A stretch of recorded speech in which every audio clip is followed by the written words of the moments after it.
So sabar guys, okay, hari ni teringin nak masak lemak cili padi. Since aku dekat Geylang, aku nampak di Seaport, aku belilah 1 paket. Okay, tapi korang kena bersihkan sendirilah.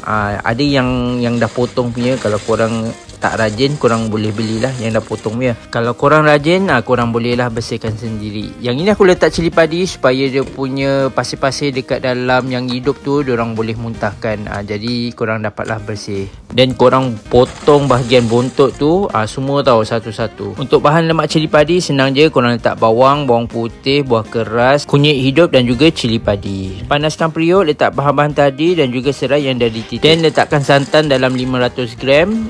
Dan korang letakkan semua siput yang korang dah cuci tadi. Letakkan daun limau dan juga sekeping asam keping. Letak garam dan juga chicken stock sikit. Kemudian biarkan sampai 5 minit. Dah siap. Untuk sayur-sayur pula aku gunakan yang mentah-mentah saja. Letakkan kubis, tomato cherry, timun. Cuma benden ni aku rebus sikit.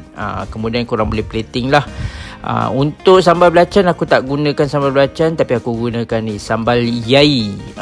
So ni homemade, aku buat sendiri. Ni memang resepi daripada arwah yai aku. Ni memang makan pedas gila babe. Siput sedut ni memang tempting lah kalau korang tengok. Tapi dekat luar memang maaf cakap lah, kadang susah nak dapat yang kuah yang berlemak kan. Sebab memang aku faham dia orang berniaga. So kalau korang nak masak yang berlemak betul macam gini, memang kena masak sendirilah daripada rumah. Makan lauk-lauk macam gini memang ngam dengan nasi panas-panas dan juga ulam-ulam lah.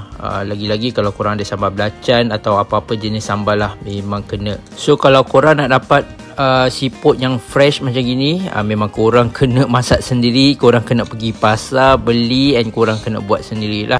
So dekat luar tu korang jangan komplain lah, sebab kita pun tak tahu bila diorang beli kan. Ada masa memang fresh, ada masa yang kadang sedut berapa kali pun tak dapat dia mengisi. Okay, aku nak sambung makan. Kalau korang ada apa-apa nak recommend lauk, korang boleh komen kat bawah. See you, bye.